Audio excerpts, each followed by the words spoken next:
Hey everyone, I'm doing this one from outside. Woo! Partially because my room feels like a goddamn furnace right now, and my living room is taken over by people playing Dungeons and Dragons. Yeah. Anyway, just gonna do my review for Good Man Goes to War. I don't know if I'd say that it necessarily lived up to its hype, but overall it was a pretty good episode. Heads up, I'm starting this with a spoiler right away. I don't really think they should have gone with the obvious like they did, with River being Amy's daughter. That, to me, seemed a little overly obvious, and it was just kind of like, oh, well, no shit.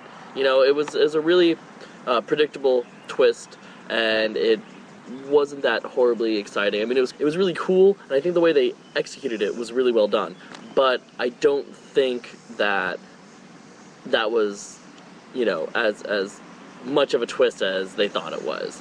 Kind of like M. Night Shyamalan has gotten. I loved the opening when Amy was talking to her daughter about the last Centurion, and how at first you're like, is she talking about the Doctor? And then it's like, no, she's talking about Rory. And Rory was a really awesome badass in this. I always love seeing Rory just taking this, like, alpha male role, because it's so rare for him, and he's such an emotional person, and that I loved how they showed that when he first walked in to see his kid, and just started breaking down. I was like, I was going to be cool, and just sobbing, and I thought that was really cool. And then, I really liked, how, Moffat played with this idea that the Doctor had been becoming a little bit too cavalier and too violent, just, you know, because that's something that I've heard a lot of different people kind of say about this season, is that he's just kind of been going around getting rid of people with carelessness, and he's been letting his anger kind of get the most of him. And, you know, it's true, and that's kind of, I mean, it was kind of that way near the end of the Tennant era, and it still is kind of that way. So I think this idea of kind of bringing this new breed of Time Lord with River, and I'm guessing there's going to be some others popping up, I think that might actually be the way to get the Doctor to kind of chill out a bit. I have to say, with the name of the next episode, I kind of feel like it's a little bit like a title for something, like a overly liberal children's book. Let's kill Hitler, you know. I'm sure it's going to be a line in the episode, like every title is a line at some point. Yeah, I think there were a lot of interesting ideas that they toyed with. I loved the scene at the very beginning where the Doctor kind of blew everything up. I like explosions. I'm a guy. Just kind of expected. Other than that, you know, it was a pretty decent episode. Left a few questions, answered questions. I'm not 100% clear why there are people out to get the Doctor right now. Almost the way they kind of explained it almost made it seem like they're kind of doing it because they can, or just out of fear or something, or just because they're bad people. I'm looking forward to finding out what their real reason is, what this lady with the eye patch has against the Doctor, why they are trying to use, I guess who we now see as River,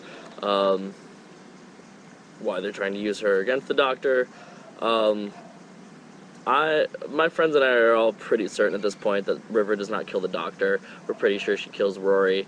It kind of shows from her reaction when she first saw Rory.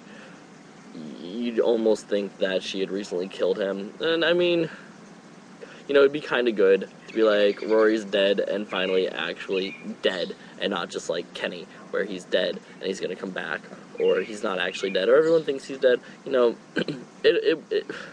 I hate to say this because I love the character so much. It would be great to just see them kill Rory and just be done with it, or just stop fake killing him or something. But overall, I think it was a pretty good episode. I like their use of past characters and bringing in Sontarans and Slitheen and mentions of Slitheen's, really. Mentioning all these different characters, mentioning all these different events that had happened in the past. Lots of sexual jokes in this episode. Lots of very suggestive themes.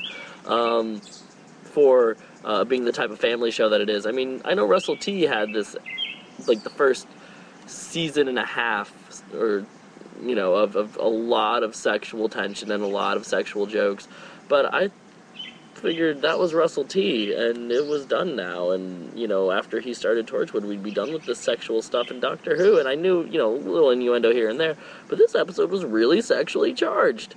It was kind of crazy. But overall, I think it's set it up so that the next part of the season is definitely being anticipated, because we want to know what's going on.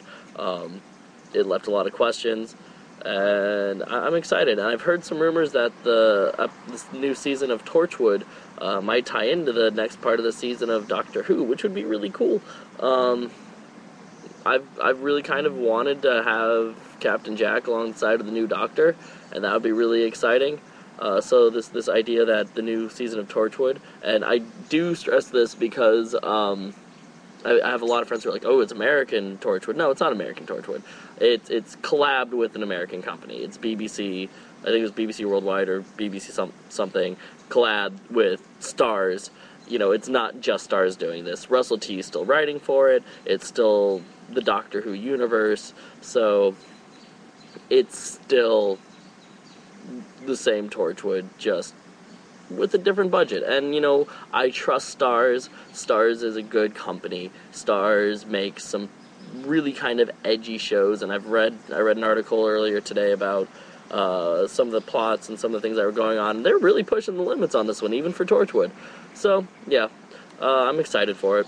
And I'm excited for the autumn when they bring Doctor Who back, and I'm glad we have this, you know, we have Torchwood to keep us company until we wait for Doctor Who to come back, and that'll be exciting. And I heard they're airing the last few episodes of the Sarah Jane Adventures that were filmed. So, you know, I didn't like the show. It was very much a children's show, but I kind of feel like I should watch it now because of Elizabeth Sladen and everything. So, yeah. Alright, that's my review. Got some other random rants and stuff that I've been writing lately, and I might read them on here or do something with them. Who knows? Alright. Glad I came out now. The cicadas sound pretty quiet. They've been really loud and ridiculous and whatnot. Anyway, I shall talk to you later.